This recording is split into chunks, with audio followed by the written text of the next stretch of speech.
ನಿನ್ನೆ ಮಧ್ಯರಾತ್ರಿ ಇಡೀ ಜಗತ್ತು ಮಲಗಿರಬೇಕಾದ್ರೆ ಆ ರಾಷ್ಟ್ರದಲ್ಲಿ ಪ್ರಬಲವಾದಂತಹ ಭೂಕಂಪ ಆಯಿತು. ಅದು ಚೈನಾ. ಡ್ರ್ಯಾಗನ್ ರಾಷ್ಟ್ರದಲ್ಲಿ ಡೆಡ್ಲಿ ಭೂಕಂಪ, ಅಪಾರ ಪ್ರಮಾಣದ ಸಾವು ನೋವುಗಳಾಗಿದೆ. ಅದಕ್ಕೆ ಸಂಬಂಧಪಟ್ಟ ಬ್ರೇಕಿಂಗ್ ನ್ಯೂಸ್ ತಗೋತಾ ಇದ್ದೀನಿ. ಚೈನಾದಲ್ಲಿ ಡೆಡ್ಲಿ ಭೂಕಂಪನ 111 ಜನರ ಬಲಿ ಪಡ್ಕೊಂಡಿದೆ. Breaking news.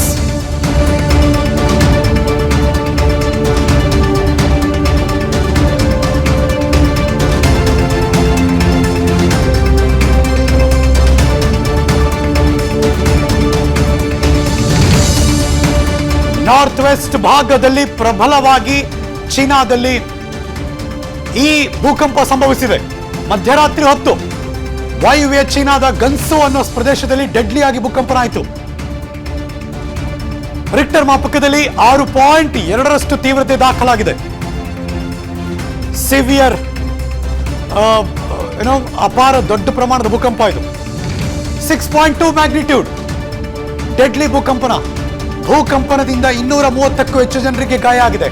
ಅವಶೇಷಗಳಲ್ಲಿ ಸಿಕ್ಕಾಕೊಂಡಿದ್ದಾರೆ. ರಕ್ಷಣಾ ಕಾರ್ಯ ಭರದಿಂದ ಸಾಗ್ತಾ ಇದೆ. ಸ್ಥಳದಲ್ಲಿ ಮುಂದುವರಿತಾ ಇದೆ ರಕ್ಷಣಾ ಕಾರ್ಯಾಚರಣೆ. ಮುಂಜಾಗ್ರತಾ ಕ್ರಮವಾಗಿ ವಿದ್ಯುತ್ ಸಂಪರ್ಕವನ್ನು ಕಡಿತಗೊಳಿಸಿದ್ದಾರೆ. ತುಂಬಾ ಕಡೆ ಕರೆಂಟ್ ಇಲ್ಲ, ತುಂಬಾ ಕಡೆ ನೀರು ಸಿಗ್ತಿಲ್ಲ. ಪ್ರಬಲವಾದಂತಹ ಭೂಕಂಪನ ಚೀನಾದಲ್ಲಿ ಈ ಹಿಂದೆ ಕೂಡ ಹಲವಾರು ಬಾರಿ ಹಿಂದೆ ಬಿಟ್ಬಿಡಿ, ಈಗ 3-4 ತಿಂಗಳ ಹಿಂದೆ ಸೆಪ್ಟೆಂಬರ್ ಒಂದು ಭೂಕಂಪನ ಆಯಿತು. ಅವಾಗ್ಲೂ ಕೂಡ 100 ಜನ ಸಾವನ್ನಪ್ಪಿದ್ರು. ಆಗಸ್ಟ್ ಅಲ್ಲಿ ಭೂಕಂಪನ ಆಯಿತು, ಅವಾಗ್ಲೂ ಕೂಡ 100 ಜನ ಸಾವನ್ನಪ್ಪಿದ್ರು. 2008 15 ವರ್ಷದ ಹಿಂದೆ ತುಂಬಾ ದೊಡ್ಡ ಮಟ್ಟದಲ್ಲಿ ಭೂಕಂಪನ ಆಗಿತ್ತು. 7.9 ರಿಕ್ಟರ್ ಮಾಪಕದಲ್ಲಿ. ಹತ್ತತ್ರ 85-90 ಸಾವಿರ ಜನ ಸಾವನ್ನಪ್ಪಿದ್ರು. ಅದರಲ್ಲಿ ಶಾಲಾ ಬಾಲಕರು ಇದ್ರು. ಹತ್ತತ್ರ 5,500 ಜನ. ಇದು ದೊಡ್ಡ ಮಟ್ಟದ ಭೂಕಂಪನ ಆಗಿತ್ತು. 2022 ಸೆಪ್ಟೆಂಬರ್ ಆಯಿತು, ಅದು 6.6 ದಾಖಲಾಗಿತ್ತು. 100ಕ್ಕೂ ಹೆಚ್ಚು ಜನ ಸಾವನ್ನಪ್ಪಿದ್ರು. ಕಳೆದ ಆಗಸ್ಟ್ನಲ್ಲೂ ಕೂಡ 5.3 ದಾಖಲಾಗಿತ್ತು. ಅವಾಗಲೂ 23-25 ಜನ ಗಾಯ ಆಗಿತ್ತು, ಸಾವನ್ನಪ್ಪಿದ್ರು. ಈಗ 2023 ಹೊಸ ವರ್ಷಕ್ಕೆ ಎಂಟ್ರಿ ಕೊಡೋದಕ್ಕೆ ಮುಂಚೆ ಡಿಸೆಂಬರ್ 18ನೇ ತಾರೀಕು ಮಧ್ಯರಾತ್ರಿ ನಿನ್ನೆ ಭೂಕಂಪನ ಅದರ ದೃಶ್ಯ ತೋರಿಸ್ತಾ ಇದ್ದೀವಿ. ರಕ್ಷಣಾ ಕಾರ್ಯ ಕೂಡ ಭರದಿಂದ ಸಾಗಿದೆ.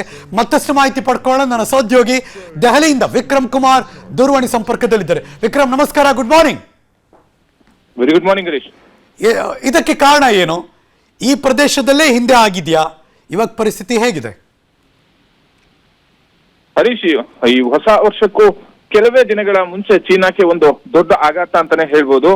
ಪಶ್ಚಿಮ ನೈಋತ್ಯದ ಗನ್ಸು ಪ್ರಾಂತ್ಯದಲ್ಲಿ ಇವತ್ತು ಈ ಒಂದು ಚೈನಾದಲ್ಲಿ ಭೂಕಂಪನ ಆಗಿರ್ತಕ್ಕಂಥದ್ದು. ನಿನ್ನೆ ತಡರಾತ್ರಿಯ ವೇಳೆ ಈ ಒಂದು ಘಟನೆ ನಡೆದಿರ್ತಕ್ಕಂಥದ್ದು. ಈಗಾಗಲೇ 230ಕ್ಕೂ ಹೆಚ್ಚು ಮಂದಿಗೆ ಗಂಭೀರವಾಗಿ ಗಾಯ ಆಗಿರ್ತಕ್ಕಂಥದ್ದು. ಚೈನಾದ ಬೇರೆ ಬೇರೆ ಭಾಗಗಳಲ್ಲಿ, ಅದರಲ್ಲೂ ಎಸ್ಪೆಷಲಿ ಪಶ್ಚಿಮ ನೈಋತ್ಯ ಭಾಗಗಳಲ್ಲಿ ಭೂಕಂಪನದ ಅನುಭವಗಳು ಕಳೆದ ಒಂದಿಷ್ಟು ವರ್ಷದ ಲೆಕ್ಕಾಚಾರಗಳನ್ನ ನೋಡ್ತಾ ಹೋದ್ರೆ ಆಗಿರೋಂಥದ್ದು.